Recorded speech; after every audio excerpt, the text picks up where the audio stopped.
ආයුබෝවන් ෆොරෙක්ස් වෙළඳ ලෝකයට හැමෝමම සාදරයෙන් පිළිගන්නවා.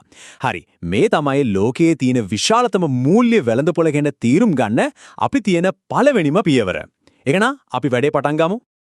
හොඳයි. එහෙනම් බලමු අපි මේ ගමනේදී මොනවද කතා කරන්න යන්නේ කියලා. මෙන්න මේ කරුණු තමයි අපි එකින් එක විග්‍රහ කරන්නේ. හරි. එහෙනම් මුලින්ම බලමු ෆොරෙක්ස් කියන්නේ ඇත්තදම මොකද්ද? ඒ වගේම මේක කොච්චර ලොකුද? ඒ කියන්නේ මේකේ පරිමාණය කොයි වගේද කියලාත් අපි තීරුම් ගමු.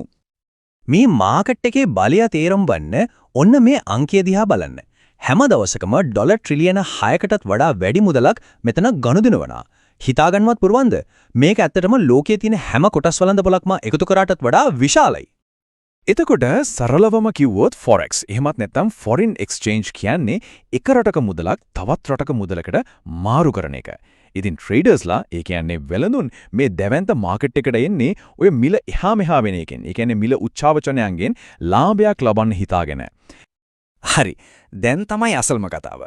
මේකේ තියෙන පුදුමම දේ තමයි මේ තරම් ලොකු මාකට් එකකට එක මධ්‍යම තැනක්, ඒ කියන්නේ හෙඩ් ඔෆිස් එකක් වගේ දෙයක් නැති එක. එතකොට ප්‍රශ්නේ තමයි මේක වැඩ කරන්නේ කොහොමද? අපි බලමු. ඔව් හරියටම කිව්වොත් කොටස් වෙළඳපොළ වගේ එක තැනකින් පාලනය වෙන දෙයක් නෙමෙයි මේක. ෆොරෙක්ස් මාකට් එක කියන්නේ විකේන්ද්‍රීගත යමත් නැත්නම් ඩිසෙන්ට්‍රලයිස්ඩ් නෙට්වර්ක් එකක්.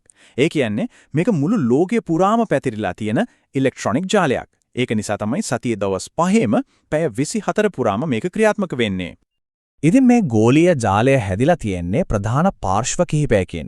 ලෝකයේ ලොකුම බැංකු, මහ බැංකු, මූල්‍ය ආයතන මේ හැමෝමත් එක්ක අපි වගේ සිල්ලර වෙළඳුන්, ඒ කියන්නේ රීටේල් ට්‍රේඩර්ස්ලාත් මේකට සම්බන්ධ වෙනවා. හොඳයි. දැන් මේ මාකට් එකේ වැඩ කරන්න නම් ඒකේ පාවිච්චි වෙන භාෂාව, ඒ කියන්නේ තුක්නුති ටිකක් තියෙනවා. ඒවා හරියට දැනගන්න ඕනේ. අපි බලමු ඒ අත්‍යවශ්‍යම වචන ටික මොනවද කියලා. ෆොරෙක්ස් වලදී හැමතිස්සෙම මුදල් ගනුදෙනු වෙන්නේ යුගල, ඒ කියන්නේ පෙයාස් විදියට. උදාහරණයක් විදියට EUR බා USD. මෙතන පළවෙනියට තියෙන EUR කියන්නේ බේස් කරන්සි එක. දෙවෙනියට තියෙන USD කියන්නේ කෝඩ් කරන්සි එක. ඉතින් මේ හොඳට ඩොලර් 1.1 කියන එකෙන් අදහස් වෙන්නේ යුරෝ 1ක් ගන්න US ඩොලර් 1.1 අවශ්‍යයි කියන එක. මේ කරන්සි පෙයාස් ප්‍රධාන වර්ග තුනකට බෙදෙනවා. ඒ තමයි මේජර්ස්, මයිනර්ස් සහ එක්සොටික්ස්. ඉතින් ආරම්භකයෙක් විදිහට නම් මේජර්ස් සහ මයිනර්ස් කියන දෙකට අවධානය යොමු කරන එක තමයි හොඳම දේ. හරි. දැන් බලන්න. ඔයාලට හැම වෙලේම මිල ගණන් දෙකක් පෙනෙයි. එකක් bid price. ඒ කියන්නේ බේස් කරන්සි එක විකුණන්න පුළුවන් මිල. අනික තමයි ask price. ඒ කියන්නේ බේස් කරන්සි එක මිලදී ගන්න ඕන මිල. ඔය මිල දෙක අතර තියෙන පොඩිම පොඩි වෙනසට තමයි ස්ප්‍රෙඩ් කියලා කියන්නේ. සරලවම ඒක තමයි බ්‍රෝකර්ගේ ගාස්තුව. එතකොට මේ මිල එහා මෙහා වෙන එක මනින්නේ කොහොමද? ඒකට පාවිච්චි කරන්නේ PIP කියලා හරිම පොඩි ඒකකයක්. PIP කියන්නේ percentage in point. ගොඩක් වෙලාවට මේක දශම ස්ථාන 4 වෙනි ඉලක්කම. මේකෙන් හින්දා තමයි ට්‍රේඩර්ස්ලාට හරිම පොඩි මිල වෙනස් වීමකින් වුණත් ලාභයක් ගන්න පුළුවන් වෙන්නේ. හරි. දැන් අපි එනවා හරිම වැදගත් ඒ වගේම ටිකක් අවධානයෙන් අහන්න ඕන කොටසකට.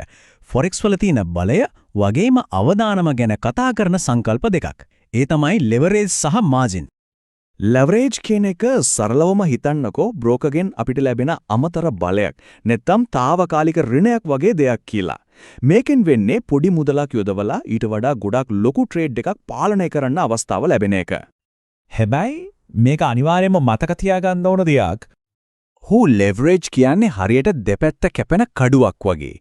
මොකද ඒකෙන් ලාභය වැඩි කරනවා වගේම හරියටම ඒ වේගෙන් පාඩුවත් වැඩි කරන්න පුළුවන්. ඒක නිසා මේක පාවිච්චි කරන්න ඕන අතිශයින්ම පරිස්සමෙන් සහ අවබෝධයෙන්.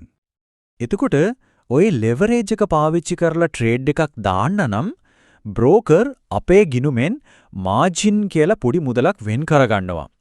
ඒක හරියට අප මුදලක් වගේ. ඒ ලෙවරේජ් ට්‍රේඩ් එක දාලා තියන්න අවශ්‍ය අවම මුදල තමයි ඒකෙන් අදහස් වෙන්නේ. හොඳයි. අපි දෙන්න අපේ අන්තිම මාතෘකාවට එමු. ඒ තමයි මේ මාකට් එකේ වෙලාවන්. මේ පැය 24 පුරාම වැඩ කරන වෙළඳපොලේ ට්‍රේඩ් කරන්න හොඳම, ඒ කියන්නේ වැඩිපුරම ක්‍රියාකාරී වෙලාවන් මොනවද කියලා අපි බලමු. ඉතින් මම කලිනුත් කිව්වා වගේ ලෝකේ එක ප්‍රධාන මූල්‍ය මධ්‍යස්ථානයක් වැහෙනකොට තව එකක් ඇරෙනවා. ඒක නිසා තමයි මාකට් එක පැය 24 පුරාම ඇරලා තියෙන්නේ. මේක ප්‍රධාන සෙසි 4ක්, ඒ කියන්නේ සෙෂන්ස් 4ක් කරා තමයි සිද්ධ වෙන්නේ. සිඩ්නි, ටෝකියෝ, ලන්ඩන් සහ නිව්යෝර්ක්.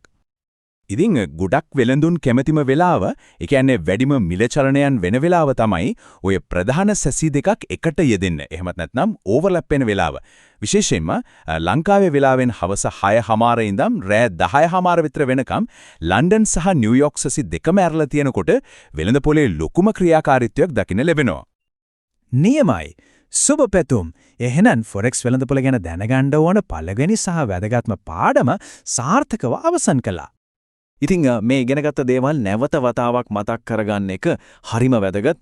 මේ ගමනේදී මොනවා හරි ප්‍රශ්නයක් ආවොත් ඒ ගැන කතා කරන්න, උදව්වක් ගන්න ඉන්ටර්සොන් ෆොරෙක්ස් කමියුනිටි එක හැම වෙලේම සූදානම්ින් ඉන්නවා. හොඳයි. මේ විග්‍රහයෙන් දැන් ශක්තිමත් පදනමක් ලැබිලා තියෙනවා.